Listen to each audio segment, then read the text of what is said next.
আলহামদুলিল্লাহ,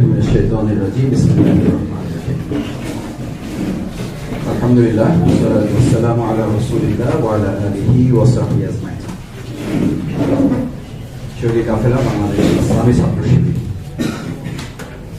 ঢাকা মহানগরী দক্ষিণ সদস্য শিক্ষা শিবিরের সম্মানিত সভাপতি, বাংলাদেশ ইসলামী ছাত্র শিবিরের কেন্দ্রীয় কার্যকরী পরিষদ সদস্য, ঢাকা মহানগরী দক্ষিণের সংগ্রামী সভাপতি, মেধাবী ছাত্রনেতা ভাই নোমান শিকদার, আজকের অনুষ্ঠানের সম্মানিত প্রধান অতিথি, বাংলাদেশ ইসলামী ছাত্র শিবিরের নবনির্বাচিত 2021 সালের জন্য কেন্দ্রীয় সভাপতি, মেধাবী ছাত্রনেতা আমার প্রিয় ভাই জনাব সালাউদ্দিন আইয়ুবী, উপস্থিত মহানগরী জেলার সম্মানিত নেতৃবৃন্দ এবং আজকের এই প্রোগ্রামের যারা সম্মানিত ডেলিগেট, আমার একান্ত প্রিয় সম্মানিত সদস্য ভাইরা, আসসালামু আলাইকুম ওয়া রাহমাতুল্লাহি ওয়া বারাকাতুহু। ওয়ালাইকুম আসসালাম।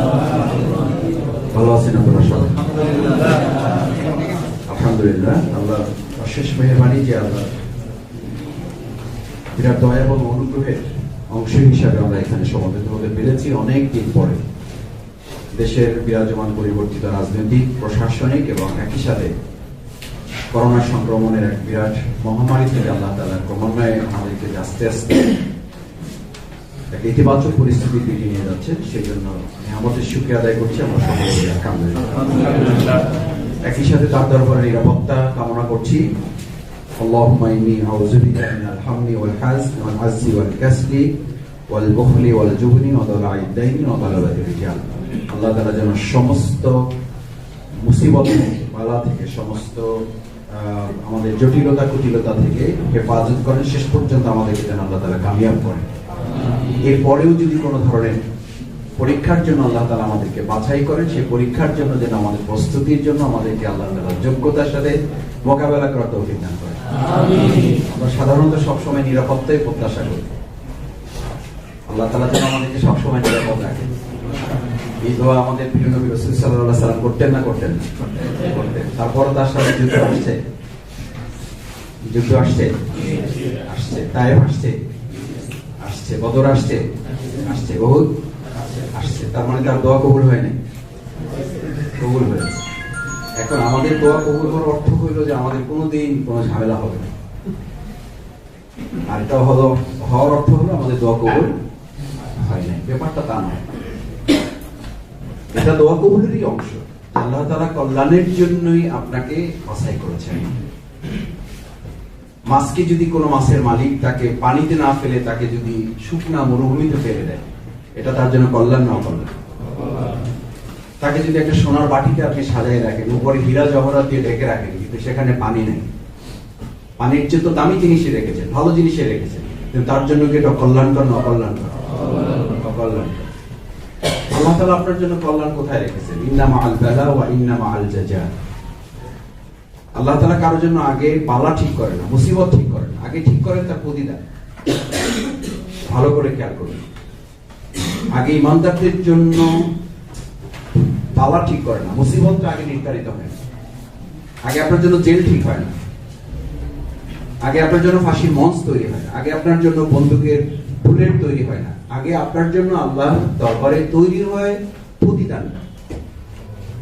ওই প্রতিদানের জন্য ব্যক্তি আব্দুল রহিম, ব্যক্তি আব্দুল করিম, ব্যক্তি আব্দুল জব্বার, ব্যক্তি সালাউদ্দিন আইয়ুবী, ব্যক্তি শফিকুল ইসলাম, ব্যক্তি নোমান শিকদার প্রস্তুত কিনা, যোগ্য কিনা, ওটার জন্য তারা যথার্থ উপযুক্ত ব্যক্তি কিনা, এটা আল্লাহ তাআলা বাছাই করার জন্য এই বিপদের মধ্যে ফেলাটা তার সুন্নাত।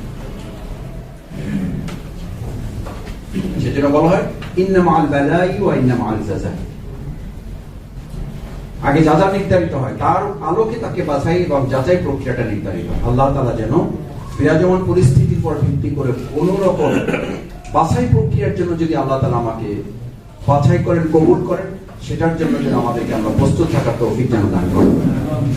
সম্মানিত ভাইয়েরা, আপনাদের কাছে আলোচনার শিরোনাম ইতিমধ্যেই তুলে ধরা হয়েছে, বায়াতি জীবনের গুরুত্ব, আমাদের করণীয় অথবা ইসলামী আন্দোলনের পায়া।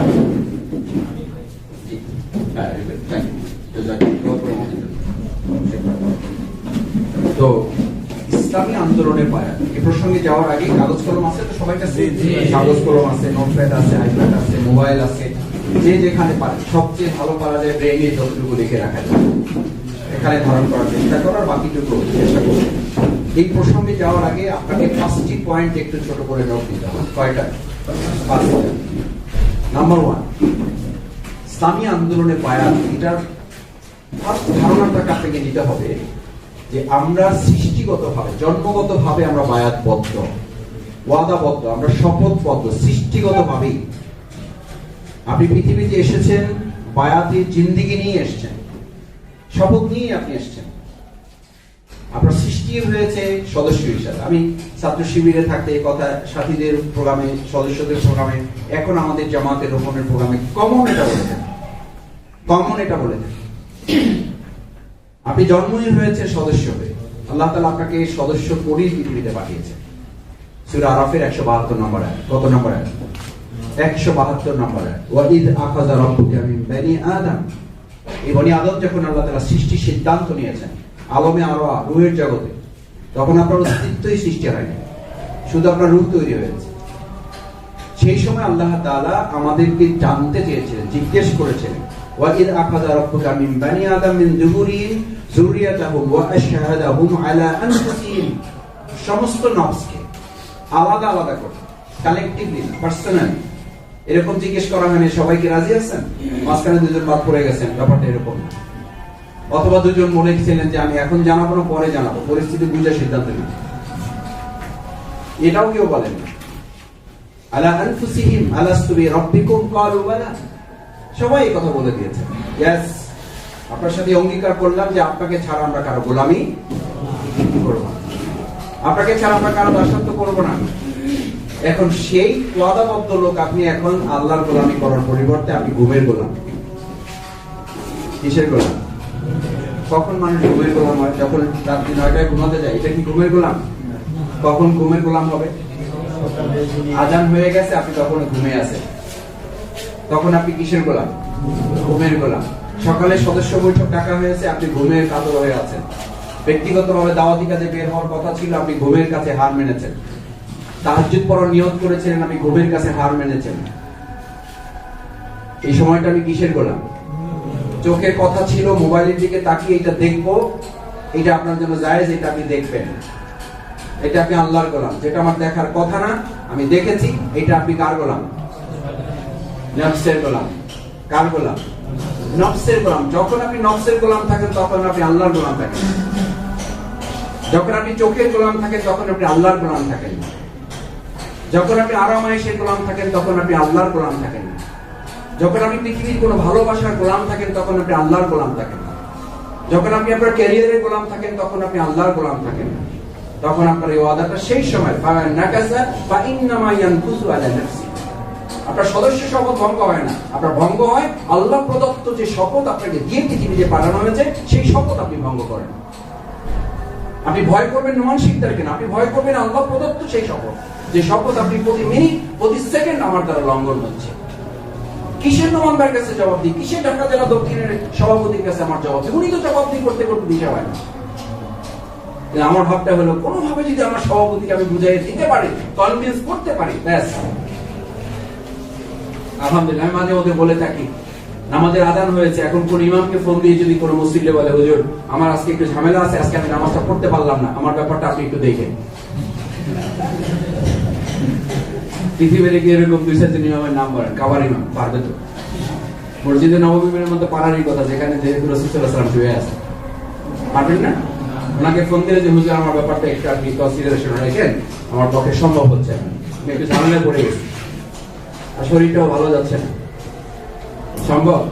পৃথিবীর এমন বেয়াক্কিল ইমামও পাবেন না, এমন মূর্খ নির্বোধ মুসল্লিও পৃথিবীতে আপনি কোথাও পাবেন না। কিন্তু কি আজগুবি কথা, কি অদ্ভুত ব্যাপার যে আপনি আপনার এই চুক্তি আদায়ের ক্ষেত্রে আপনি নোমান ভাইয়ের কাছ থেকে ছুটি নেওয়াটাকে বৈধ মনে করেন। আর আকিমুদ্দিনের সেই একই রবের কাছে, যেই একই রবের নির্দেশ আকিমুস সালাতের জন্য আপনি মসজিদে দৌড়ে চলে যান, পৃথিবীর কোনো অজুহাতকে আপনি পরোয়া করেন না, ছুটি নেওয়ারই প্রয়োজন মনে করেন না। এটা আপনার মাথায় আসে না যেটা ছুটি নেওয়া যায়। পৃথিবীর কোন ইমাম, এটার কোন দায়িত্বশীল কোন নেতা আপনাকে ছুটি দিতে পারে, এটা মাথায় ঢুকান না আপনি। সেই একই রব, আকিমুস সালাতের যে রব, সেই একই রবের নির্দেশ আকিমুদ্দিন। তার জন্য আপনি মনে করেন নোমান ভাই ছুটি দিলে ব্যাস আপনি 1 মাস বাড়িতে থাকতে পারেন, কোনো অসুবিধা নেই। How is this possible? আপনি বলেন, আপনি তখন কোন রবের অধীনে বাড়িতে থাকেন? কোন আল্লাহর নির্দেশ মেনে আপনি তখন আপনার এই ওয়াদার থেকে আপনি আপনার জীবনকে রুখসত দিয়েছেন? বলুন, যদি আমাকে বুঝাতে পারেন আমার কোনো আপত্তি নেই। কোন দলিল যদি আপনার কাছে থাকে, আমি আপনার সাথে দলে যোগ, আপনি দল করেন, সেই দলের 1 নম্বর কর্মী আমিও, কারণ আমি আপনার চেয়ে অলস, আমি আপনার চেয়ে আরাম প্রিয় মানুষ, আমি আপনার চেয়েও দুনিয়ার প্রীতি লোক। কিন্তু আমার সেটার জন্য বাঁচার একটা পথ আপনাকে দেখাতে হবে। যে মাসুদ ভাই, হ্যাঁ আমি একটা লাইন পেয়ে গেছি, আসেন। আপনি আরামে আরামে নিজে নিজে ফাঁকে ফাঁকে এরকম লাইন খুঁজে পেয়ে আপনি জীবন যদি দিবেন আর আমাদেরকে ডাকবেন না, তাহলে তো হবে, এটা স্বার্থপরের জিন্দেগি, এটা তো হওয়ার কথা না। আফাতুমিনুনা বিবাদিল কিতাব ওয়া তাকফুরুনা বিবাদ। আকিমুস সালাতের মানসিকতা যে ধারণ করে মসজিদ খোঁজে, সে আকিমুদ্দিনের নির্দেশনাকে ধারণ করে যদি তার এই বায়াতের দাসত্বের আনুগত্যের মানসিকতা তার মধ্যে না থাকে, সেই নামাজি কিন্তু ফাওয়াইলুল লিল মুসাল্লিন বলা হয়েছে। সেই নামাজিদের জন্য তো বলা হয়েছে হাত্তা ইয়াতাবায়্যানা লাকাল্লাযিনা সাদাকু ওয়া তা'লামাল কাযিবিন। তোমার সত্যবাদিতা তোমার মিথ্যাবাদিতা প্রমাণ করে নামাজের উপরে, তোমার সত্যবাদিতা তোমার মিথ্যাবাদিতা রোজার উপরে নির্ভর করে না। কে বলেছে আপনাকে? দেখে দিতে হবে, বুঝতে হবে, কমায় লাভ নেই। এমনি শোনা যাবে এখন, ঠিক আছে। লিমা আজিদ কালাহুম, কেন তাদেরকে ছুটি দেওয়া হলো? কেন? এটা কার ব্যাপারে বলা হয়েছে? তারা নামাজি ছিলেন না? লিমা আজিদ কালাহুম, কেন ছুটি দিলেন? তারা রোজাদার ছিলেন না? তারা নামাজি ছিলেন, তারা রোজাদার ছিলেন, তারা হজ করার লোক ছিলেন, তারা যাকাত দাতা ছিলেন, তারা জিকিরকারী ছিলেন, তারা তেলাওয়াতকারী ছিলেন, তারা পরহেজগার ছিলেন, তারা তাহাজ্জুদ গুজার ছিলেন। হাত্তা ইয়াতাবায়্যানা লাকাল্লাযিনা সাদাকু ওয়া তা'লামাল কাযিবিন। এটা সত্যবাদিতা মিথ্যাবাদিতার জন্য প্রমাণের যথেষ্ট নয় যে তারা শুধু নামাজি। তারা সত্যবাদিতার জন্য যথেষ্ট এটা নয় যে তারা তেলাওয়াতকারী। তারা সত্যবাদী নাকি মিথ্যাবাদিতা প্রমাণ করার জন্য যথেষ্ট নয় যে তারা শুধু তাহাজ্জুদ গুজার করে। এটার জন্য যথেষ্ট হচ্ছে ইন্নামা ইয়াস্তাজিনুকাল্লাযিনা লা ইউমিনুনা বিল্লাহ।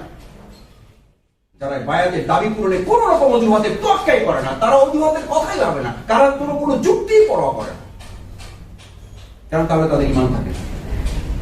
কি থাকে না? তাদের বায়াতের ক্ষেত্রে, এই দাবি আদায়ের ক্ষেত্রে, বায়াতের এই চুক্তি, এই অঙ্গীকার, এই ওয়াদার ক্ষেত্রে আল্লাহ তাআলার সাথে যে চুক্তি তার অঙ্গীকার হয়েছে, এটার ক্ষেত্রে যদি সামান্য অজুহাতের চিন্তা করে, ইন্নামা ইয়াস্তাজিনুকাল্লাযিনা লা ইউমিনুনা বিল্লাহ।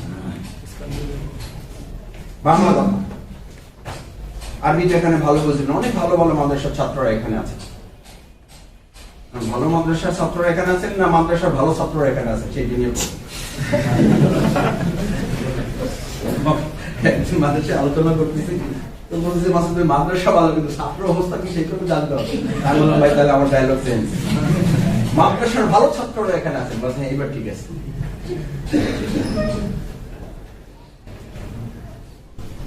ইন্নামা ইয়াস্তাজিনুকাল্লাযিনা লা ইউমিনুনা বিল্লাহ। দাবি পূরণে, এই ওয়াদা দেয়, এই চুক্তি বাস্তবায়নে যার অজুহাত থাকে তার ঈমান থাকে। সদস্য থাকেন না, না আপনার ভাব বলে যে কত সদস্য থাকলাম না, জামাতে যে এরকম হয়ে যাবো,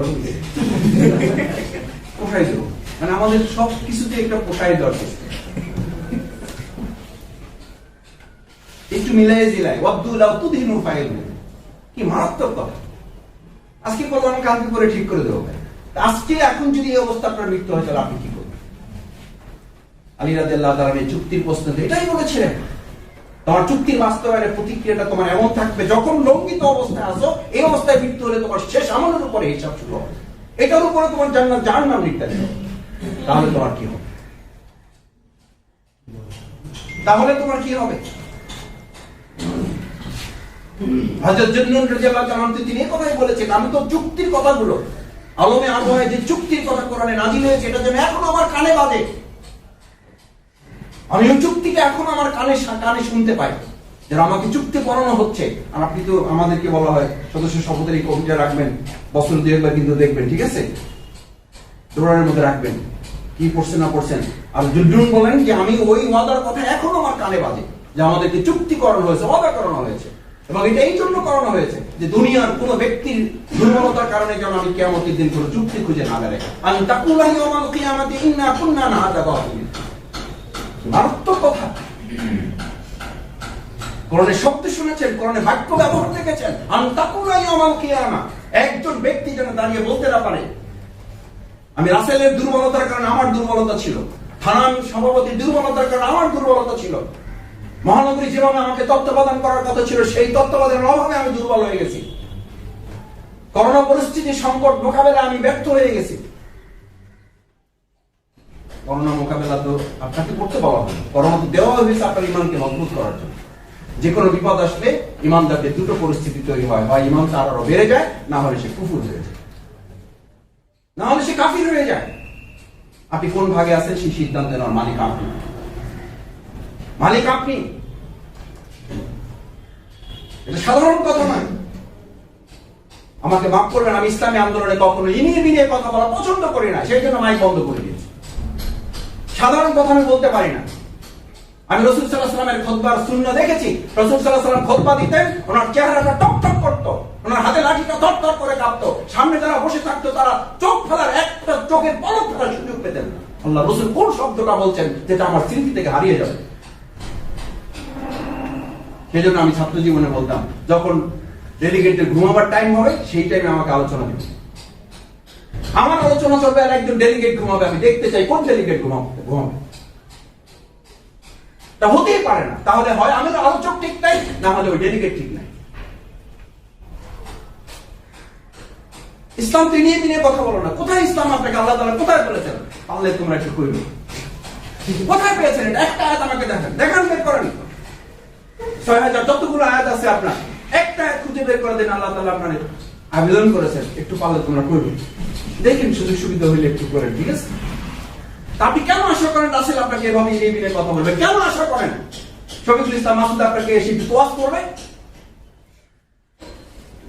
এটা বললে কয় যে সেই জামার শিবিরে ঘুমায় এখন আর নাই। কিসের ঘুম?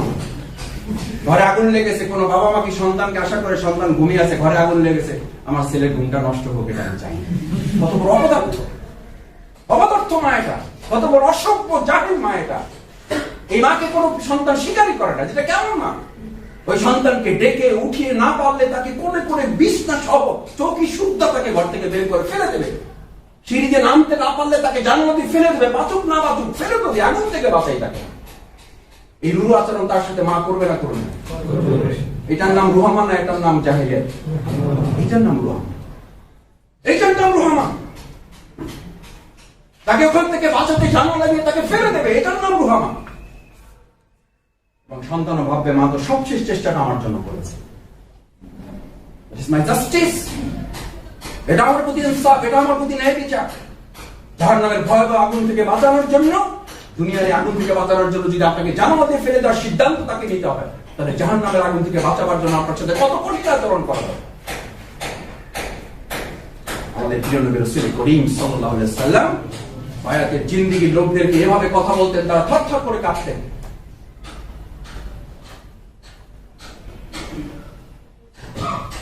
দুই নম্বরে বায়াতের দ্বিতীয় অনুভূতি হচ্ছে এই বায়াতের সাথে আমার জান্নাত জাহান্নামের সম্পর্ক। এটার সাথে জামাত ইসলামী ছাত্র শিবির, এটার সাথে আমার থানা আমিরগিরি, এটার সাথে থানা সভাপতিগিরি, উপশাখা সভাপতিগিরি, মহানগরীর সেক্রেটারিয়েটগিরি, এই কোন গিরির সাথে এটা সম্পর্ক, কোন গিরির সাথে এটা যায় আসে না। এটার সাথে জান্নাত জাহান্নামের সম্পর্ক। লাকাদ রাদিয়াল্লাহু আনিল মুমিনিনা ইযুবাইউনাকা তাহতা আশ-শাজারা। আপনার আমল দিয়ে আপনি জান্নাত পাবেন আশা করার কোনো কারণ নেই। আল্লাহ রাসূল সাল্লাল্লাহু আলাইহি ওয়াসাল্লাম নিজেও আশা করতেন। তার চেয়ে আমল আপনি বেশি করবেন? প্রশ্নই ওঠে না, অসম্ভব, এটা হতেই পারে না। তাহলে কিসের উপরে? এটা নির্ভর করে আল্লাহর সন্তুষ্টির উপর। এই আয়াত আপনাদের সকলের মুখস্থ আছে, সূরা ইনশিরাহ। এটা যেমন বলেন সূরা ইনশিকাক 6 থেকে 12 নম্বর আয়াত লিখে রাখেন, মুখস্থ করবেন। সূরা ইনশিকাকের 6 থেকে 12, ফাসাউফা ইউহাসাবু হিসাবান ইয়াসির। আল্লাহ রাসূল সাল্লাল্লাহু আলাইহি ওয়াসাল্লাম যখন আয়াত তেলাওয়াত করলেন, আয়েশা সিদ্দিকা রাদিয়াল্লাহু তাআলা আনহা জিজ্ঞেস করেন, রাসূলুল্লাহ, এই ফাসাউফা ইউহাসাবু হিসাবান ইয়াসির হিসাব সহজ করা মানে কি? তাকে প্রশ্ন করে জবাব দিয়ে দেওয়া হবে? রাসূল সাল্লাল্লাহু আলাইহি ওয়াসাল্লাম বললেন না। তাকে কম প্রশ্ন করা হবে? বললেন না।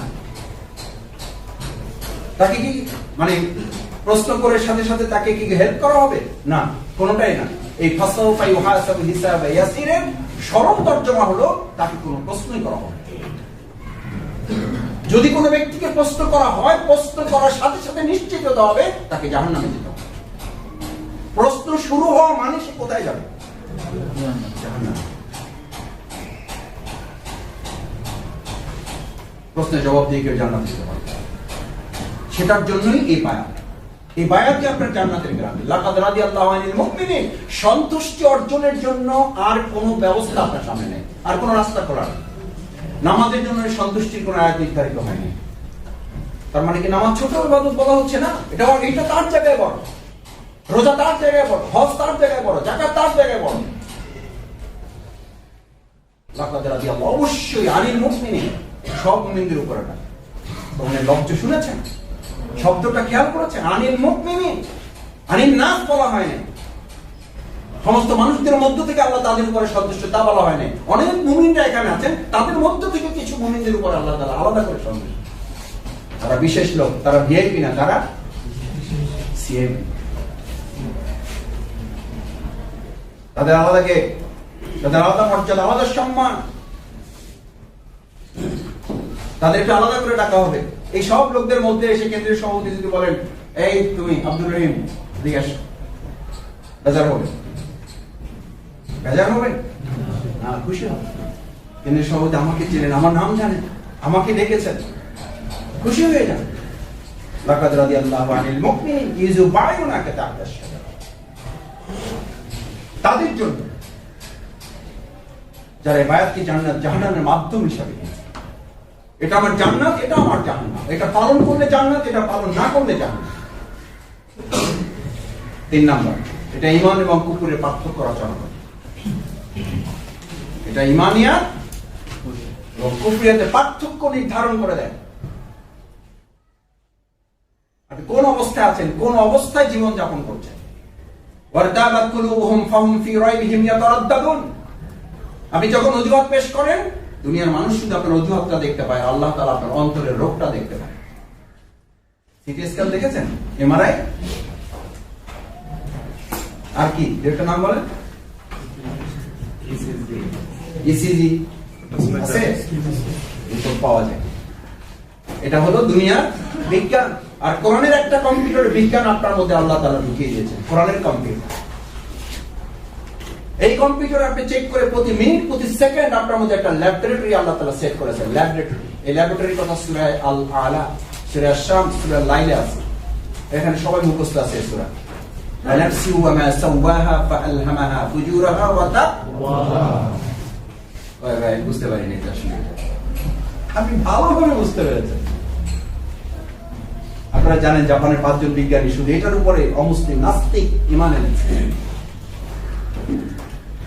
এই ইসিজি রিপোর্ট তার বুকে এখানে একটা সেট করে দেওয়া হয়েছে, দুটো কম্পিউটার সেট করা হয়েছে। পরে জিজ্ঞেস করা হয় আল্লাহ আছে, ও মুখে বলে নাই, আর কম্পিউটার উঠতেছে, হার্ট বলতেছে ইয়েস, মুখে বলে নাই, আর হার্টের রিপোর্ট কম্পিউটার উঠতেছে কি ইয়েস। ওকে জিজ্ঞেস করা হয়েছে জান্নাত জাহান্নাম আছে, মুখে যেটা এখানে উঠতেছে নো, আর এখানে হার্ট থেকে যেটা আসতেছে সেটা আসতেছে ইয়েস। আল্লাহ, আপনি তো জন্মগতভাবে আল্লাহ তাআলা আপনাকে এই ল্যাবরেটরি সেট করে দিয়েছেন। আপনি কেন বুঝেন না? আপনি কেন বুঝতে পারেন না বলেন? সৃষ্টিগতভাবেই তো আল্লাহ তাআলা আপনাকে ব্যালেন্স করে দিয়েছেন। আবার আমরা আরেকটা কথা বলি, কয় ভাই বায়াত ঠিক থাকলে ছাত্র জীবন ঠিক থাকে না, ছাত্র জীবন ঠিক থাকলে বায়াত ঠিক থাকে না। ক্যারিয়ার সংগঠনের সাংঘর্ষিক আলোচনা। এই জন্য আমি এক কথায় বলে দিই যে আমার ছোটখাটো ক্যারিয়ার সাথে আছে, এই ক্যারিয়ার নিয়ে বলতেছি। এই ক্যারিয়ার নিয়ে বলতেছি ইসলামী আন্দোলনের একজন সদস্যের তার সদস্য পদই হচ্ছে তার জীবনের সবচেয়ে বড় ক্যারিয়ার। এটাই তার সবচেয়ে বড় হয়ে। বেলাল রাদিয়াল্লাহু তাআলা আনহু কোনো ইউনিভার্সিটি টিচারও ছিলেন না, প্রফেসর ছিলেন না, ছাত্রও ছিলেন না, কিন্তু তিনি আল্লাহ রাসূল সাল্লাল্লাহু আলাইহি ওয়াসাল্লামের চেয়েও আগে জান্নাতে যাবেন। আল্লাহু আকবার। কার আগে? আপনারা শুনে অবাক হয়েছেন, সাহাবীরা অবাক হয়েছে। ইয়া রাসূলুল্লাহ বলেন, আমরা তো শুনেছি যে দরজা খুলে আগে কে ঢুকবে? আপনার জন্য দরজাটা খোলা, বলছেন দরজাটা আমার জন্য খোলা হবে, কিন্তু আমি যে বাহনটায় চড়ে ঢুকবো, ওই বাহনের রশিটা আমার বেলালের হাতে ধরা থাকবে, যে কে পিছনে থাকবে সে তো আগে ঢুকবে। আল্লাহ, সেই বেলাল এখানে কেউ নাই, সেই বেলাল এখানে কেউ নাই। কেউ নাই মানে ওই রকম, মানে সাহাবী মর্যাদার দিক থেকে বলতেছে না, অত নিকৃষ্ট ব্যক্তি সমাজে এখানে আর কেউ আসেন নাই, অত দেখতে খারাপ এখানে কেউ নেই, তার চেয়ে নিচু মর্যাদার এখানে কেউ নেই। তাহলে আপনার পৃথিবীতে আর কোন ক্যারিয়ারের প্রয়োজন? কোন ক্যারিয়ারের প্রয়োজন? কোন সফলতার পিছনে আপনি ছুটছেন চোখ কান বন্ধ করে? কোন স্ট্যাটাস, যে স্ট্যাটাসের জন্য কোরআনে ঘোষণা করা হয়েছে সূরা আক্কা 25 থেকে 31, হালাকা আন্নি সুলতানিয়া, হালাকা আন্নি সুলতানিয়া। তোমার এই তাবিনী মিল্লাত গিরি, তোমার এই ঢাকা ইউনিভার্সিটি গিরি নাথিং, তোমার এই ঢাকা মেডিকেল গিরি, তোমার এই বুয়েট গিরি, রুয়েট গিরি, সুয়েট গিরি, ঢাকা ইউনিভার্সিটি, রাজশাহী ইউনিভার্সিটি গিরি, ফার্স্ট ক্লাস ডিগ্রি ধারী, হালাকা আন্নি সুলতানিয়া, সমস্ত কিছুকে সুলতানের মধ্যে ঢুকানো হয়েছে। মেধার নেতৃত্ব কৃতিত্ব যারা দেখায়, আমি অমুক সাবজেক্টের ছাত্র, আর আমার সভাপতি নাকি ফাজিলে পড়ে, দ্বিতীয় বর্ষ, তার আবার দ্বিতীয় 2 টাকার রসগোল্লা, তার আবার ঝোল। রসগোল্লার দামই 2 টাকা, তার আবার কি চাই, একটু ঝোল বাড়াই দিই। আপনাদের মধ্যে কারো চিন্তা নেই এরকম আল্লাহর ওলিরা এখানে বসে আছেন, এটাই আমি ধারণা।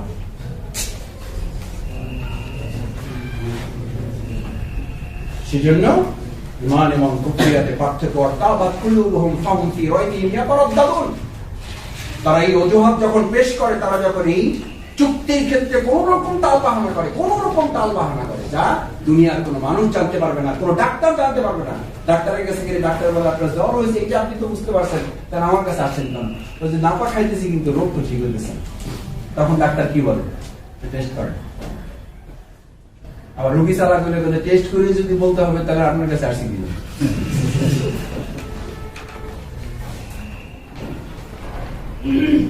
যেটা ফেসবুকে লেখা পাওয়া যায়, টেস্ট করার যে টাকা, এটার টাকা দেওয়া উচিত কার? রোগী না ডাক্তারের? ডাক্তারের। কারণ সমস্যা তো তার, সে বুঝতে পারলো না ডাক্তার।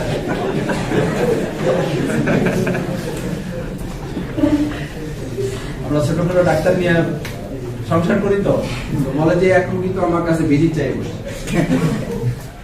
বলতে আমার চোখের সমস্যা কি এটা আপনি বুঝতেই পারলেন, আমার টেস্ট করে তারপরে আপনি বুঝতে পারলেন, টাকা তো আপনি দেবেন।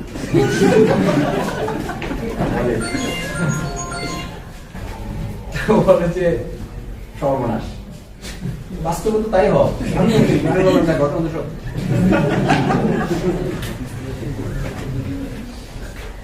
আল্লাহ তাআলা আপনাকে স্পষ্টলি জানিয়ে দিয়েছেন, ওয়াতাবাত কুলুবুহুম, দুনিয়া কেউ বুঝতে পারবে না। আপনি একটা কথা বলে দেবেন মাসুদ ভাইকে, আমি গুলুর ভাইকে একটা কথা বলে দেব, গুলু ভাই আমার এই সমস্যা ছিল, উনি শুনে খুবই খুশি হবেন, এবং উনি খুব আমাকে আবার ইয়াও দেখাবেন যে আল্লাহ ঝামেলার মধ্যে আপনি ছিলেন, আল্লাহ আপনার হাত দ্বারা সুবহানাল্লাহ, আপনি এরপরও বেঁচে আছেন।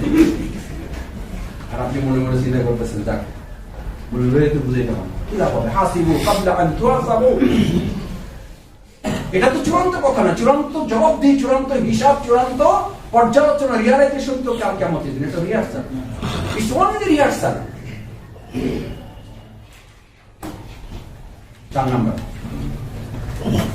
4 নম্বরে বায়াতের সবচেয়ে মৌলিক দায়িত্ব হচ্ছে, যে উদ্দেশ্যে আপনাকে পাঠানো হচ্ছে সেই উদ্দেশ্যের সাথে সম্পৃক্ত, মূল উদ্দেশ্যের সাথে বায়াতের সম্পর্ক। কিসের সাথে? মূল উদ্দেশ্য। আপনাকে নামাজের জন্য পাঠানো হয়নি। আমার এই আয়াত, এই লেকচার, এগুলো শুনে কেউ কেউ আবার নিচে কমেন্টস দেয়, এগুলো কই পাইছেন? তাহলে এগুলো পাইছে আমার বাবা পীর ছিলেন, তার কাছে পাইছে। আমাদের পীরের রাজনীতি।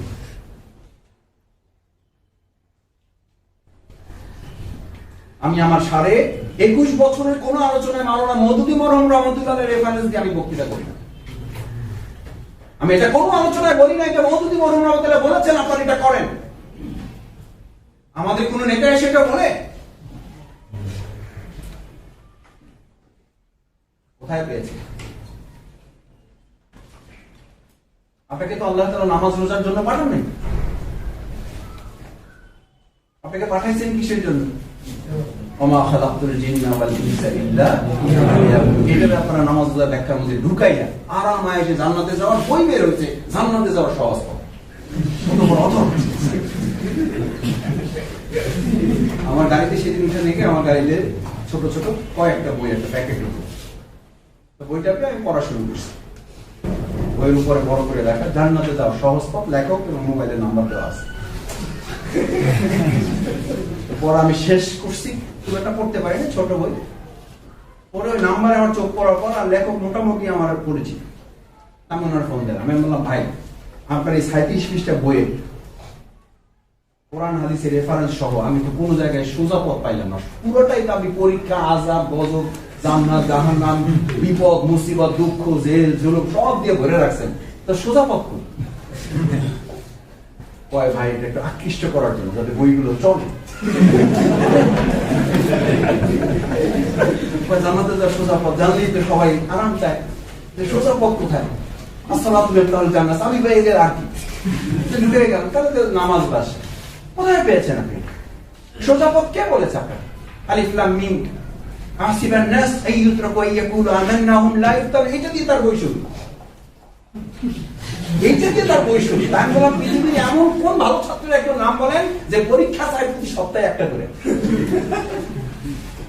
কয় ভাই আমিও ছাত্র জীবনের পরীক্ষা খুব ভয় করতাম। আমি বললাম কি লিখছেন আর শিরোনাম কি দিয়েছেন? কয় ভাই যাতে একটু,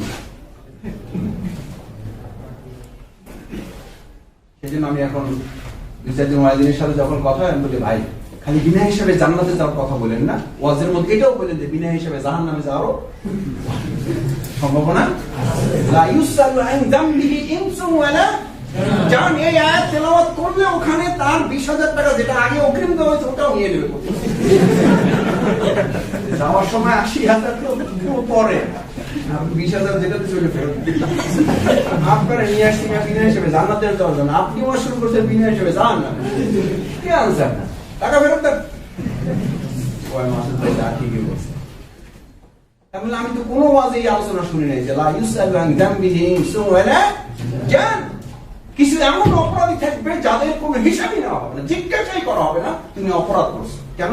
ইউরাফিল মুসলিমুন বিসিমাহুম, আর কপালে এটা দাগি আসামি আমরা বলি না, মোস্ট ওয়ান্টেড, টিটি। টিটি মানে কি? ডক্টর। আমাদের জেলখানায় বলতো টিটি, বড় আসামি, আমাদের আলাদা রাখতো, ভাবসাবি আলাদা।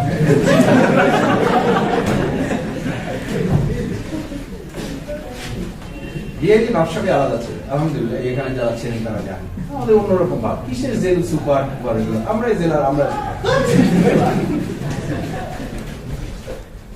কেন? ইউরাফুল মুসলিমুনা বিসিমাহুম, আল্লাহ। এই আয়াতের তর্জমা নাই।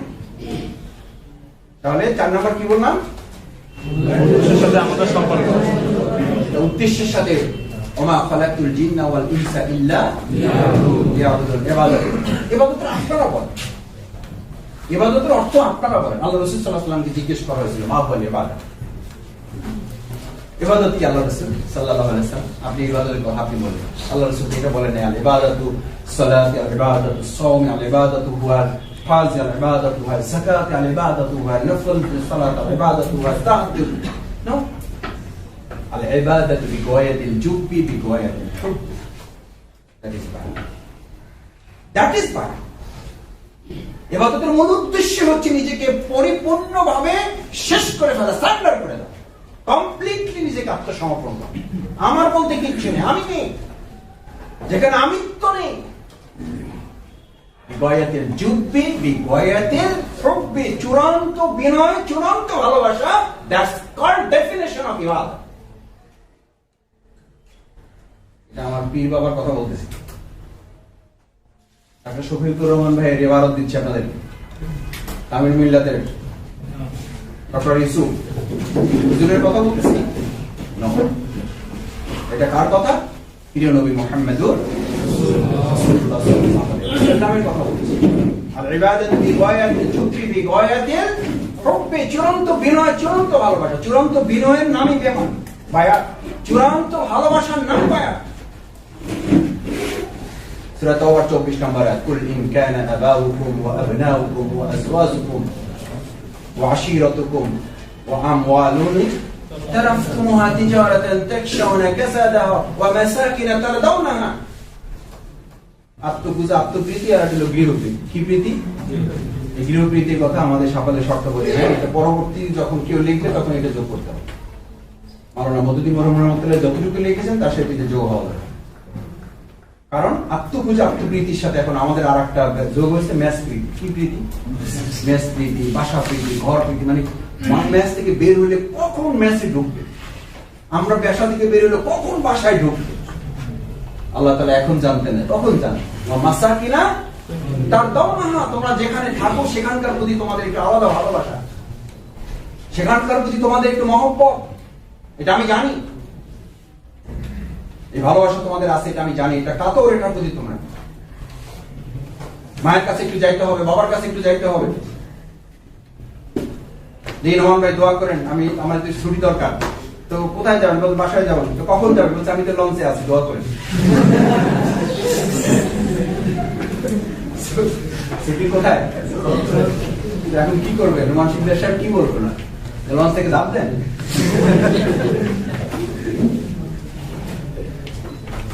ছাত্র এসে শিক্ষককে বলছে ওদের ছুটি দিলে দেন, নাহলে গেলাম। এখন শিক্ষকের দায়িত্ব কি? বলছে তুই বেয়াদব হয়েছিস, আমি তো বেয়াদব হইতে পারি, তুই যা, কারণ তুই এখন না গেলে তো আমি আদব কায়দা হারাই ফেলবো। ছুটি না দিলেও তো তুই চলে যাবে, ছুটি দিলে দেন, নাহলে গেলাম।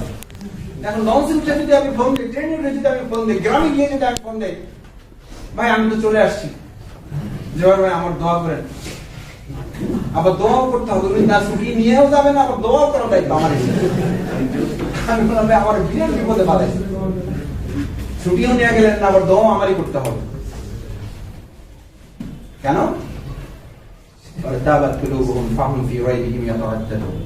ইবাদতের মূল উদ্দেশ্য হচ্ছে এটি, ইবাদতের সাথে এটা জড়িত।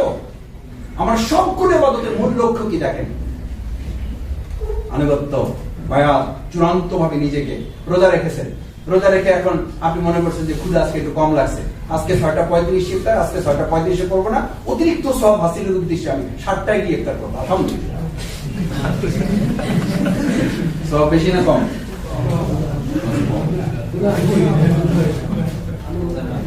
সদস্যদের পাল্লা পড়ে রোজাই নষ্ট। আপনি কোন ইমামের পিছনে নামাজ পড়তে গিয়ে মনে করেন যে আজকে আমার হাতে সময় আছে, উনি একটা রুকু দিচ্ছে, কেন আমি আজকে রুকু 2 গান দেবো, সব বেশি না কম? নামাজ নষ্ট। দ্যাট ইজ বায়াত, দ্যাট ইজ বায়াত। এটার জন্য আপনি হাদিসের 4টা শব্দ আপনাকে লিখতে হবে বায়াত বুঝার জন্য। এই শুধু এইটা বুঝার জন্য যে বায়াত 4টা শব্দ লেখেন। কলু বায়ানা, রাসূলুল্লাহ সাল্লাল্লাহু আলাইহি ওয়াসাল্লামের কাছে যারা বায়াত নিয়েছেন এই 4টা শব্দ তারা উল্লেখ করেছেন। ফিমা আতিবা ওয়া কারিয়া, আমার ভালো লাগলেও করবো, না লাগলেও করবো। বরং আমি এটাকে এভাবে বলি, আমার বুঝ থেকে বলি, এটা দলিল না, এটা দলিল আমি। আমার দলিল আপনার গ্রহণ হইতেও পারে, না হইতে পারে, কিন্তু আমি আমার বুঝের জায়গা থেকে আমার আমলের জন্য এটা করি। ভালো লাগলে আমি 1% আনুগত্য করবো, মানে পুরোটা 1% ধরছি। আর ভালো না লাগলে আমি তার দ্বিগুণ আনুগত্য করবো, এটা বুঝার জন্য আল্লাহকে, যে চোখের পানি ফেলে বলবো আল্লাহ তাকে পছন্দ হওয়ার জন্য আমি এমনিতে আনুগত্য করতাম, আমার পছন্দ হচ্ছে না, তারপরে আমি আনুগত্য করছি নিতান্তই তোমার ভালোবাসা পাওয়ার জন্য। এটা বোঝা যায় না? বোঝা যায় না। কিন্তু আমার অসুবিধাটা কি? আমি এমনি আনুগত্যের জন্য রেডি ছিলাম, কিন্তু সমস্যা আমার ক্ষেত্রে, সমস্যা উপরে। সমস্যা কোথায়? উপরে কোথায়? আপনি পুলিশকে দোষ দেন যে ভাই সব উপরে নির্দেশের কথা বলে পার পেয়ে যাবেন, এটা তো হইতে পারে না। আপনি যখন এটা বলেন যে সমস্যা আমার না, সমস্যা উপরে, তখন আপনাকে কোশ্চেন কে করবে? কে করবে আপনাকে কোশ্চেন? একজন সদস্যের তো স্ট্যান্ডার্ড আপনার সভাপতি না। লাকাদ কানা লাকুম ফি রাসূলিল্লাহি উসওয়াতুন হাসানাহ, তো ফুলিশটা বসায় দেওয়া হয়েছে। শফিকুল ইসলাম মাসুদ কালকে গোল্লায় যেতে পারে, কিচ্ছু যায় আসে না। আল্লাহ না, আল্লাহর কিছু যায় আসে না, ইসলামের কিছু না, দিনের নাই, দুনিয়ার নাই, সমাজের কিচ্ছু যায় আসে না, নাথিং। কিন্তু আপনার খুব যায় আসে। মাসুদ ভাই শেষ হয়ে গেছে, আমি শেষ হয়ে গেলাম, অসুবিধা। তার ভাব এরকম যে মাসুদ ভাই যে গতিতে জাহান্নামে যাইতেছে, আমি তার চেয়ে কয়েক গুণ গতিতে জাহান্নামে যাওয়ার জন্য মাসুদ ভাই সাথে কম্পিটিশনে নেমেছে। আপনি এটা শুনে যেমন বিস্মিত হচ্ছেন, বাস্তবে এরকম লোকের সন্ধান আমাদের কাছে নাই। না থাকলে ভালো, আলহামদুলিল্লাহ। এই দক্ষিণ জেলা এবং মহানগরী দক্ষিণে না থাক, সেটাই আমরা প্রত্যাশা করি। কোন ব্যক্তিকে দেখে আপনি নিরুৎসাহিত হওয়ার জন্য তো কোরআনে কোথাও বলা হয় নাই ওয়াতাওয়াসাউ বিল হক ওয়াতাওয়াসাউ বিস সবর, এটা বলা আছে, কিন্তু কোথাও তো নিরুৎসাহিত করা হয়নি আপনাকে। অমুকের কারণে তুমি নষ্ট হয়ে যাও, তোমার কিচ্ছু বলা হবে না, এটা বৈধ করা হয়নি আপনার। সেই জন্য সম্মানিত ভাইরা, আমি যে পয়েন্ট লাস্ট বলেছি, সমস্ত ইবাদতের মূল লক্ষ্য হচ্ছে চুক্তি বাস্তবায়ন করা, শপথটাকে, অঙ্গীকারটাকে। রোজা, নামাজ, নামাজে দাঁড়িয়ে এই যে একটু করে জোর করবে, জোরে আজান হয়ে গেছে, আল্লাহু আকবার, পড়বেন না পড়বেন না নামাজ। সূরা ফাতিহা কি? সূরা ফাতিহাটা তো একটা বায়াত, ইয়াকা নাবুদু, বাংলা কি ঘোষণা করেন আপনি বলেন? আমি তোমাদের ছাড়া কারো গোলামি করি না। এটা মসজিদে আল্লাহকে সাক্ষী রেখে বলে এসে বাইরে এসেই আপনার চোখটা একটা মহিলার দিকে পড়ার পর আর একবার দ্বিতীয়বার যখন চোখটা পড়ে, ঠিক ওই সময় আপনি এই কথা লঙ্ঘন করে বায়াতে উঠতে উঠে আল্লাহ গোলামি করার পরিবর্তে আপনি আপনার চোখের গোলামি করে রাস্তা পার হচ্ছে। ওই সময় আপনি কার গোলাম? চোখের গোলাম। লা ইউমিনু আহাদুকুম হাত্তা ইয়াকুনা হুতামান, আপনার নফস আপনার প্রবৃত্তির বিরুদ্ধে যুদ্ধ করতে পারেন না, আপনাকে কে যুদ্ধের জন্য ডেকেছে? সমস্ত যুদ্ধ ভণ্ডুল আপনার সমস্ত মুজাহিদগিরি, এমনকি আপনি শহীদ হয়ে গেলে সেই শাহাদাতের জন্য আল্লাহ তাআলার কোনো দায়বদ্ধতা নেই, কারণ আপনি তো গোলামিগিরি পরিবর্তন করতে পারেন। কি লাভ হবে শহীদ ইসলাম মাসিদ? এই সমস্ত আলোচনা, এই সমস্ত বক্তব্য, এই সমস্ত দিনের দায়িত্ব পালন করা, মজলুম কিছু রাসূল সাল্লাল্লাহু আলাইহি সাল্লামকে মিরাজে যখন জান্নাত, মান রাল আইনুল জান্নাত মান রাল আইনুল জাহান্নাম, তার সামনে দুই দিকে জান্নাত এবং জাহান্নাম দেখানো হয়েছে। আল্লাহ রাসূল সাল্লাল্লাহু আলাইহি সাল্লামকে বলা হলো, দেখেন জাহান্নাম, ইয়া রাসূলুল্লাহ আপনি দেখেন যে জাহান্নামটা পরিপূর্ণ, যাদের দিয়ে পরিপূর্ণ, এটা সমস্যা না, সমস্যা হচ্ছে জাহান্নামটাই যাদের দিয়ে প্রস্তুত। মানুষ তারা কারা? আল্লাহ রাসূল জানতে চাইলেন তারা কারা। এই যাদের দিয়ে পরিপূর্ণ তাদের পরিচয় জানতে চান, জানতে চেয়েছেন জাহান্নামটাই যাদের দিয়ে প্রস্তুত। হু আর দেম, মান হুয়া, তারা কারা? রাসূল সাল্লাল্লাহু আলাইহি ওয়াসাল্লাম আশা করেছিলেন জিবরাইল আমিন বলবেন ওয়া হুয়া ফাসিক ওয়া হুয়া জালিম ওয়া হুয়া মুনাফিক ওয়া হুয়া কাফির। আল্লাহ রাসূল সাল্লাল্লাহু আলাইহি ওয়াসাল্লামের সমস্ত প্রত্যাশার ঊর্ধ্বে উঠে জিবরাইল আমিন বললেন ওয়া হুয়া আলিম, ওয়া হুয়া আলিম। এই যে আমরা এই সারিতে তারা প্রথম বসা, তারপর আপনারা সেকেন্ড ক্যাটাগরি, যারা সবচেয়ে বেশি জানেন বলে মনে করেন সংগঠন, তাদেরকে এই সারিতে বসে সেই সমস্ত আলেম, ওয়া হুয়া আলিম, তাদের যে জাহান্নামটাই পরিপূর্ণ না দেয়, ওই জাহান্নামটা প্রস্তুত তাদেরকে দিয়া, কারণ তারা তাদের পদে পদে তাদের চুক্তি, তাদের ওয়াদা, তাদের শপথ, তাদের বায়াত তারা কি করেছে? ফামান নাকাসা ফাইন্নামা ইয়ানকুসু আলা নাফসিহি। এই দায়বদ্ধতা আপনাকে বহন করতে হবে, আপনাকে বহন করতে হবে। নামাজ তো একটা বায়াত, নামাজে 5টা হাকিকতের কথা বলা হয়। কয়টা হাকিকত? নামাজ বানি হলো আমামা রব্বাহু, কার সামনে? আল্লাহর সামনে। আল্লাহর সামনে প্রথম অনুভূতি নামাজ, ওয়াদা করতেছেন আল্লাহকে সামনে রেখে। জাহারাল মালাকুল মাউত, সামনে না পিছে? জাহারাল মালাকুল মাউত, পিছনে অপেক্ষমান কে? সে আপনাকে স্মরণ করে দিচ্ছে এই জোহরই তোমার শেষ জোহর, এই আজকের চুক্তি তোমার শেষ চুক্তি, last, it is last, final. So ভালো করে আদায় করো। অর্ডার হয়ে গেলে নামাজও শেষ করতে পারবে না, নামাজও শেষ করতে পারবে না। জাহারাল মালাকুল মাউত, পাটা আপনি রাখছেন কার্পেটের উপরে না, ফ্লোরের উপর আপনি পাটা রেখে আপনি নামাজ পড়ছেন না। হাদিসের ভাষায়, হাদিসের পরিভাষা হচ্ছে নামাজ পড়ছেন তাহতা আকদামিল কুলসিরাত। পাটা কোথায় রেখেছেন? একটু এদিক ওদিক হয়ে গেলে হয় জান্নাতে পড়ে যাবে, না জাহান্নামে। কান ইমেজিন এভাবে নামাজ পড়েছেন কয়দিন? তাহতা আকদামিল কুলসিরাত বিয়ামিনে জান্নাহ বিশিমালে জাহান্নাম। সামনে আল্লাহ সাক্ষী, পিছনে দণ্ডায়মান কে? মালাকুল মাউত। আর দাঁড়িয়ে আছেন কিসের উপরে? সিরাতের উপরে। ডান পাশে জান্নাত, বাম পাশে জাহান্নাম। ফি মাহিব পাওয়া কারিয়া। এভাবে আপনি নামাজে এক একবার চুক্তি করছেন। আপনি দোয়া কুনুত পড়েন না পড়েন? কি এগুলো বলেন? আল্লাহুম্মা ইন্না নাস্তাঈনুক বলে তো আপনি 2 মিনিট দাঁড়ায় থাকবেন। আর পুরোটা দোয়া কুনুত পড়তেই তো লাগে 30 মিনিট, এই 30 সেকেন্ড। আল্লাহুম্মা ইন্না নাস্তাঈনুকা নাস্তাগফিরুকা ওয়া নাতুবু ইলাইক। তুমি সূরা মুখস্থ করতে এরকম তারা ভাই না পড়তে পারলে তুমি মুখস্থ হইছে বলে বলতে হবে।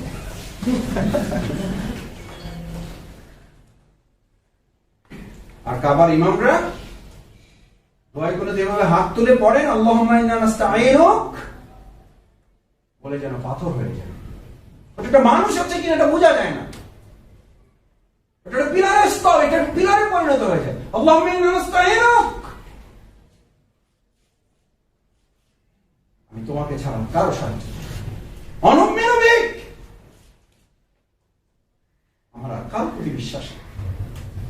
আমার মা, আমার বাবা, আমার ভাই, আমার বোন, আমার শিক্ষক, আমার নেতা, আমার কেউ কিছু করে দিতে পারে আমি তো বিশ্বাসই করি না।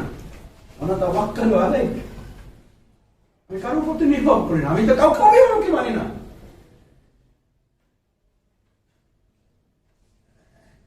ونثني عليك الخير ونشكرك ولا نكفرك ونخلعك ونترك من يفسدك اللهم إياك نعبد ولك نصلي।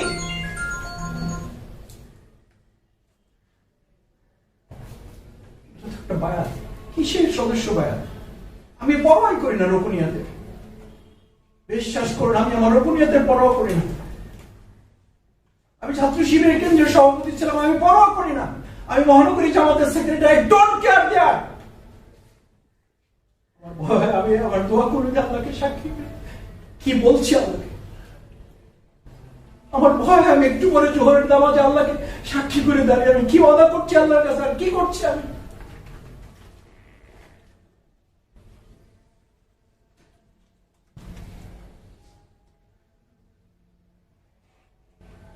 ওটা ইবাদত তো একটা বায়াত।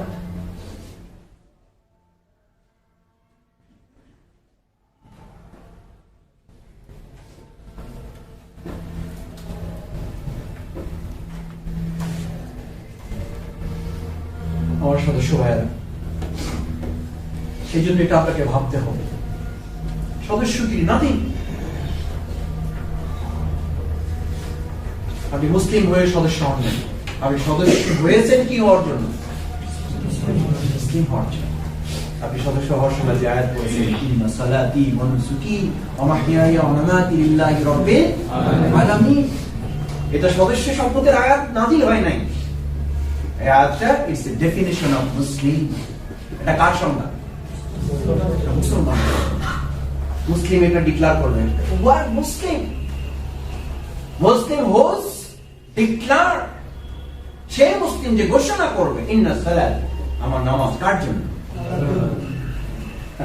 এই আয়াতের ব্যাখ্যা দিতে আরো দিলাম, আমি সেই দিকে যেতে চাচ্ছি। নামাজ আল্লাহর জন্য মানে, নামাজ আল্লাহর জন্য মানে আপনি নামাজে দাঁড়িয়ে গেছেন, ইমামের আনুগত্য করা শুরু করেছেন, আর কোনো পরোয়া নেই আপনার, কোনো পরোয়া নেই। আপনি নামাজে দাঁড়িয়ে গেছেন, আল্লাহর সাথে আপনার কথোপকথন শুরু। দুনিয়ার কোন মানুষের সাথে কথা বলতে পারেন নাই, আফসোস অভিমান দেন আপনাকে সামান্য জমার জন্য, লজ্জিত, কুণ্ঠিত, অপমানিত না করে আপনাকে। আমার তো কথা আল্লাহর সাথে হয়। আসর থেকে মাগরিব পর্যন্ত যে কথা জমা হবে কার কাছে বলবো? আমি মাঝে মধ্যে মোবাইলে মেসেজ পাই, ভাই 1 মাস কথা বলার জন্য চেষ্টা করলাম, পাইলাম না, কিভাবে সংগঠন চলে? আমার মতো বর্তবের সাথে কথা না বলে আপনি যদি সংগঠন চালাইতে না পারেন, আপনি কিসের আল্লাহর গোলাম? নামাজ কিসের জন্য আপনার? কিসের জন্য নামাজ আপনার?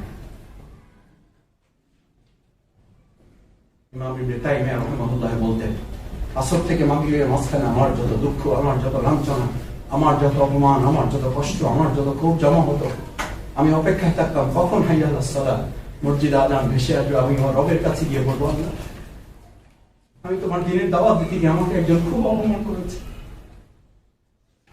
আমাকে খুব কষ্ট দিয়েছে। মাগরিব শেষ করার পর এসা পর্যন্ত আমি আল্লাহর কাছে গিয়ে আবার হাজির হয়ে বলবো, আল্লাহ আমার ঘরে আজকে খাওয়ার মতো কিচ্ছু নাই, আমার চাকরি নাই, আমার বিজনেস নাই, আমার ক্যারিয়ার নাই। আল্লাহু খায়রুল রাযিক।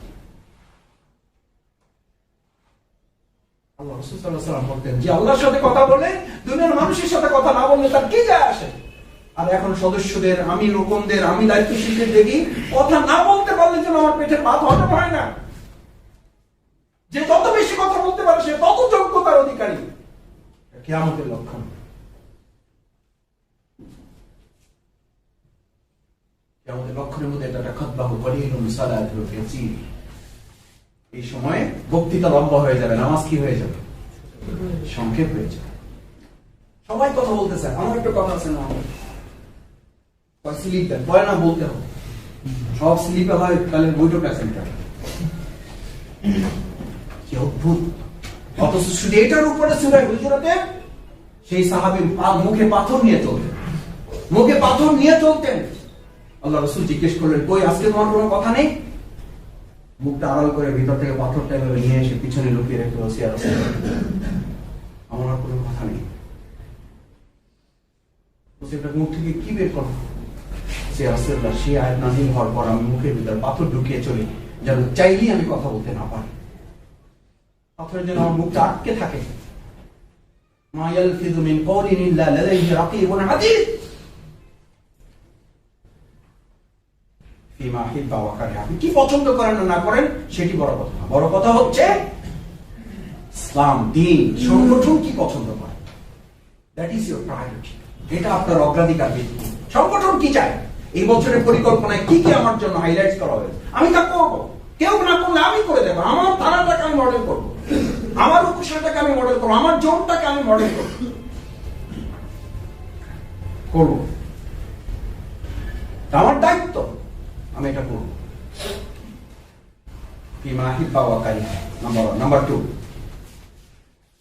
বায়াতের দ্বিতীয় হক হচ্ছে এটা আপনার জন্য যদি কঠিন হয় তাও করবেন, এটা যদি সহজ হয় তাও। এটা নিয়ে আপনাদের বিরাট বক্তব্য আছে। কেন হয়নি? পরিস্থিতির শিকার। কেন পারেনি? পরিবেশের কারণে পারেনি। আর ভাই, পরিস্থিতির কারণে পারবেন বলেই তো শপথের হক। প্রত্যেকটা শপথের সাথে সম্পর্ক দুঃসময় না সুসময়? দুঃসময়।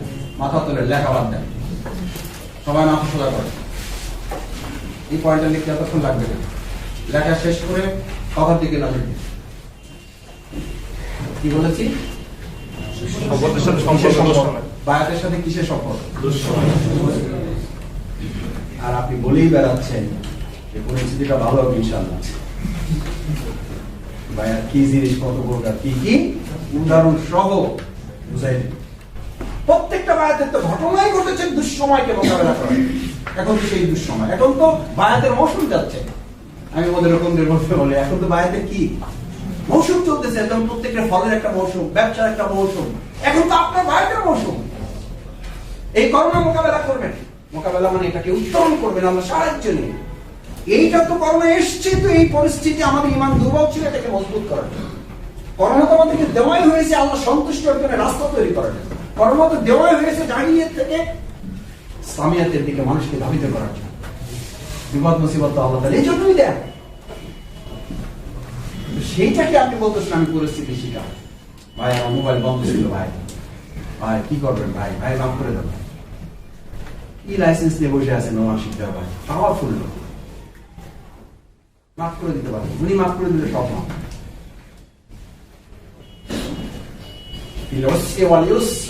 বায়াতের সম্পর্ক সুসময়ের সাথে না, বায়াতের সম্পর্ক দুঃসময়ের সাথে। এখন যদি দুঃসময় চলে গেলে ভাববেন বায়াতের সবচেয়ে উপযুক্ত টাইম এখন পার করছে না।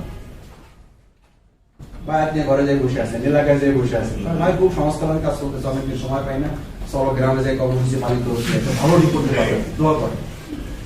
আপনি চলো গ্রামে যাই কর্মসূচি পালন করতে বলছি, নিজে নিজে দায়িত্ব নিলে হবে। ফিলোসিওয়ালিউস, এটাকে আমরা অ্যাজ লাইক ব্রিক, একটা ইটের কথা বলি, যে বিল্ডিং এ ইট কাপনি আছে না নাই, ইটের কাজ দিয়ে এটা একটা বাক্সের মধ্যে এরকম গাড়ির সাজা।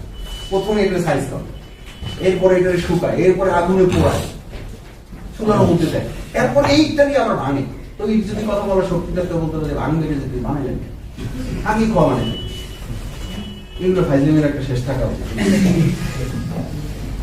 দেখো সাইজ করছেন কিচ্ছু করি নাই, রোদে রয়েছেন তাও চুপচাপ সহ্য করছেন, কিন্তু মানুষের মিনিমাম একটা মত তো থাকা উচিত। কি বলে থাকা উচিত না? একটি কথা বলতে দিন, সেইটা বলতো আমার যে জেলা থেকে শহরে দিলেন, শহর থেকে জেলায় দিলেন, থানা থেকে যে উপশাখায় দিলেন, উপশাখা থেকে মহানগরীতে নিলেন, মহানগরী থেকে যে আবাসিকে দিলেন, আবাসিকে থেকে প্রাতিষ্ঠানিক দিলেন, কথাও তো শুনবেন আপনারা নাকি? পৃথিবীর কোন পরিকল্পনাবিদ? ইঞ্জিনিয়ার সিরাজুল ইসলাম ভাই। পৃথিবীর কোন পরিকল্পনাবিদ ইটের সাথে কথা বলতে বলে ভাই আসসালামু আলাইকুম, আপনাদের ফাউন্ডেশনের নিচে দিতে চাই, কোন অসুবিধা আছে?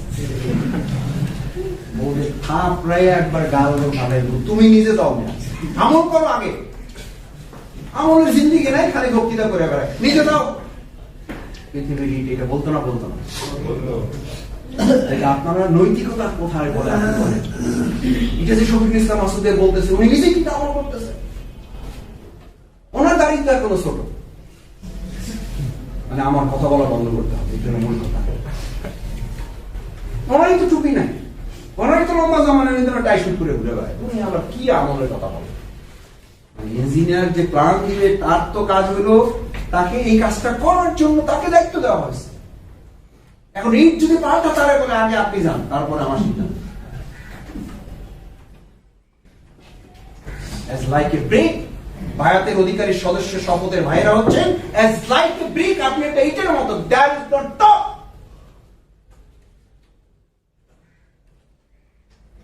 কি হয়ে গেছে?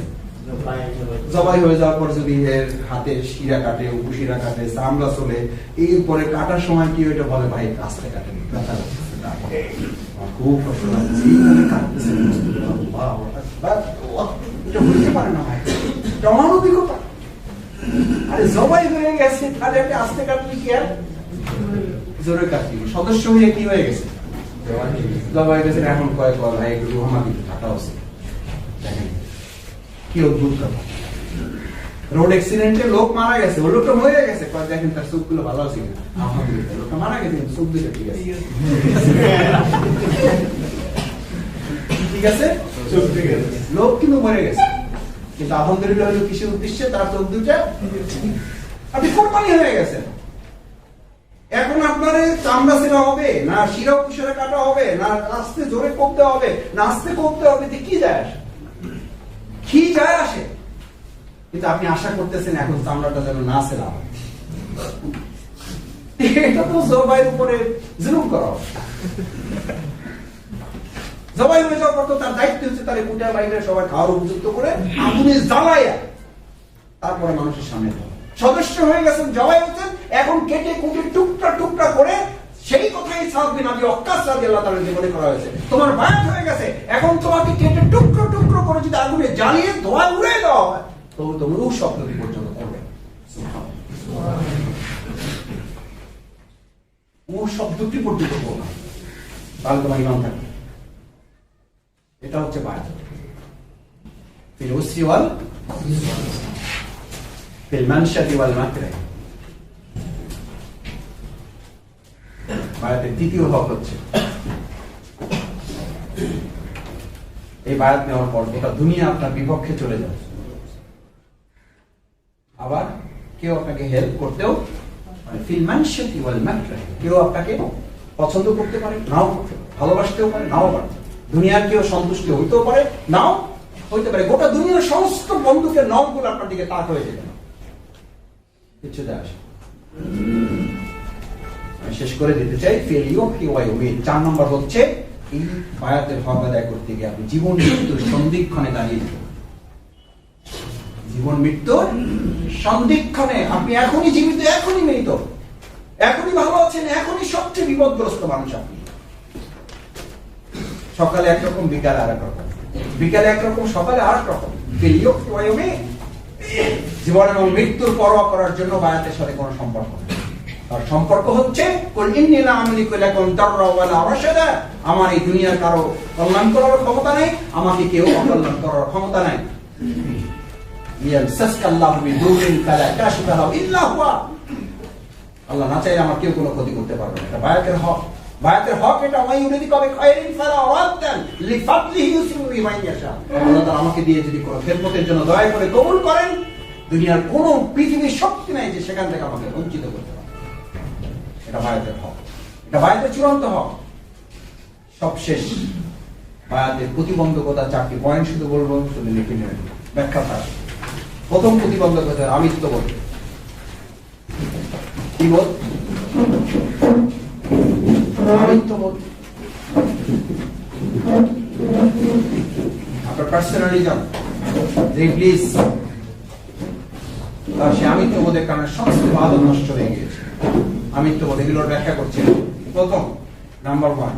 নাম্বার 2, বায়াতের দ্বিতীয় প্রতিবন্ধকতা হচ্ছে এটা হক আদায় করতে গিয়ে আমাদের সবচেয়ে বড় যে প্রতিবন্ধকতাটা আমাদের সামনে এসে দাঁড়িয়ে যায়, সেটা হলো এটার ক্ষেত্রে আত্মপূর্ণ পর্যালোচনার অভাব, রিয়ালাইজেশন।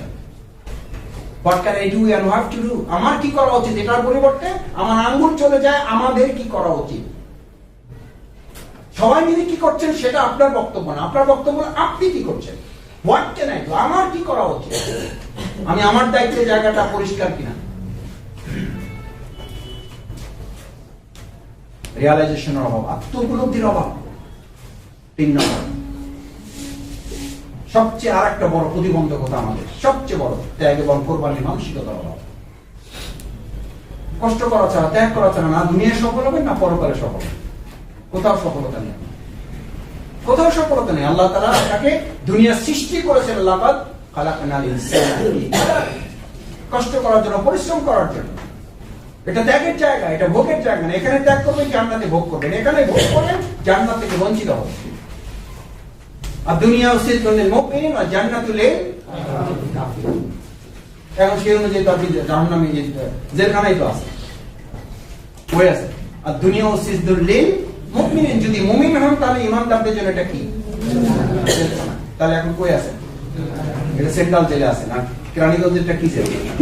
ওটা হলো সাব জেল, আর ওটার নাম হচ্ছে সেন্ট্রাল জেল। এটা ভুল। আমি একবার ওখানে জেলার যে আছে দেখা করতে গেলে আমাদের মাঝে মধ্যে চা খাই দিলাম, তা বললাম দেখেন নামটা ঠিক করা আছে, যেটা ওই কাশিমপুর যেটাকে সাব জেল বলছেন আপনার, এটাও কিন্তু সাব জেল। বললে না, এটা তো আমাদের প্রশাসন বলে দিয়েছে এটা হলো কেন্দ্রীয় জেল। তা বললাম না, কোরআনের ভাষায় আল্লাহ রাসূল সাল্লাল্লাহু আলাইহি ওয়াসাল্লামের বর্ণনা অনুযায়ী এই জেলটা আসলে কেন্দ্রীয় জেল না, গোটা দুনিয়াটা ইমানদারদের জন্য কি কেন্দ্রীয় জেল। আর ওইটা হলো সাব জেল। এখন জেলে আছেন, জেল থেকে আল্লাহ না করুক কোনো কারণে ঝামেলা করলে কোন জেলে যাবেন? সাব জেলে যাবেন। আর সাব জেল থেকে বের হওয়ার সময় কি আনন্দ আপনার, সাব জেল থেকে কোন জেলে আসতেছে। আমার ফুলের মালা হবে, আমার এখন ফুলের মালা দিতে গেছে, আমি বললাম ভাই কি করবো, আমি সিনাম সাব জেলে সেন্ট্রাল জেলে আসছি, তো ফুলের মালা দিতেছেন কেন? তো আরো কান্নাকাটি শুরু করার কথা। হ্যাঁ, যদি ফুলের মালা দিয়ে আপনি আনন্দ অনুভব করেন, আপনার পরিস্থিতি আপনি ঠিক করে নেন। আমি বলছি না আপনি ফুলের মালা দিয়ে ভুল করছেন বা ভবিষ্যতে কি করবেন সেটা আপনার ব্যাপার, আমার উপলব্ধিটা আমি বলবো। ওই জান্নাতুল লিল কাফিরিন, যদি সাবজেল থেকে বেরিয়ে এই জায়গাটাকে আনন্দের, উপভোগের এবং আরামের জায়গা মনে করেন, তাহলে আপনার সদস্যগিরি চলে যায় না, আপনার রোকনগিরি চলে যায় না, আপনার থানা সভাপতিগিরি চলে যাচ্ছে না, মহানগরী সেক্রেটারিগিরি সাথে চলে যাচ্ছে না, কি গিরি চলে যাচ্ছে? ঈমান চলে যাচ্ছে। আর জান্নাতুল লিল কাফিরিন। এবার সিদ্ধান্ত আপনার, আপনি দুনিয়াটাকে কিভাবে নেবেন। সবশেষ প্রতিবন্ধকতা হচ্ছে এই বায়াতের ক্ষেত্রে আমরা যে কাজটি করতে পারি না, যে কাজটি আমাদের করা সম্ভব হয় না, সেটি হচ্ছে এটার জন্য আল্লাহর সাথে সম্পর্কের ভিত্তি তৈরি করতে না পারা। কার সাথে?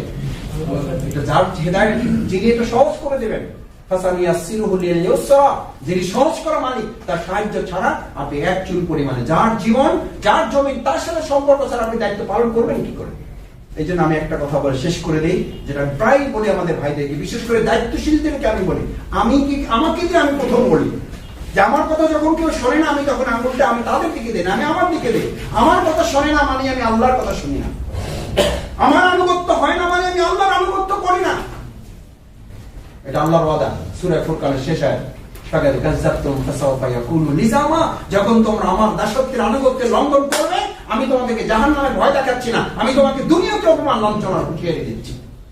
দুনিয়ার লাঞ্ছনা যে আপনার কথা শোনা হবে না, আপনার আনুগত্য কেউ করবে না, আপনার কথা কেউ শুনবে না, সম্মান মর্যাদা আপনার কাছ থেকে ছিনিয়ে নেওয়া হবে। আমি কি বুঝাতে পেরেছি? আমাদের কোন ভাইয়েরাও বলে, এখন তো ওই লাইন আপনারা জানেন, কয় ভাই আমার বউ আমার কথা শোনে না।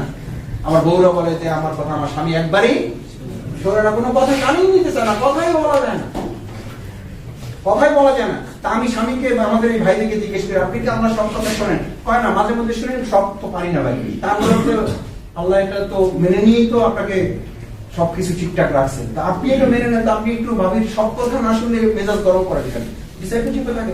কয় ভাই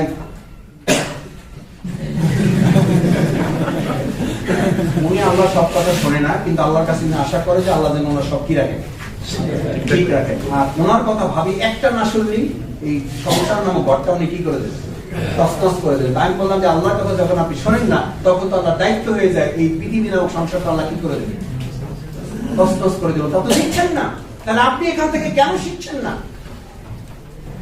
সম্মানিত ভাইয়েরা, সেজন্য আসুন, আপনার সাথে আল্লাহ সম্পর্কের ভিত্তি নির্মাণের উপর নির্ভর করবে আপনার বায়াতের হক আপনি কতখানি আদায় করতে পারবেন অথবা কতখানি আদায় করতে পারবেন না। আয়াতের রেফারেন্সটা আপনি ভালো করে নিতে পারেন, সূরা মুজাম্মিল, ইয়া আইয়ুহাল মুজাম্মিল কুমিল লাইলি ইল্লা কালিল নিসফাহু ওয়া বিকুসমিন কালিল আও জিদ আলাইহি ওয়া রাত্তিলিল কুরআনা তারতিল ইন্না সানুলকি আলাইকা কাওলান। এটা একটা বোঝা, একটা চাপ আপনার, এই বায়াতের হক, এই দায়িত্বের বোঝা বহন করা। আল্লাহ রাসূল সাল্লাল্লাহু আলাইহি ওয়াসাল্লাম বলে দাও তোমার তাহাজ্জুদগিরির জন্য না, ইন্না সানুলকি আলাইকা কাওলান সাকিল, এই যে বায়াতগিরির দায়িত্ব পালনের জন্য এই তাহাজ্জুদগিরি, তাহাজ্জুদগিরির জন্য বায়াতগিরি না, বায়াতগিরির জন্য তাহাজ্জুদ। আল্লাহর সাথে সম্পর্ক নির্মাণ করুন, আল্লাহ তাআলাকে সহজ করে দেবেন। আসসালামু আলাইকুম ওয়া রাহমাতুল্লাহি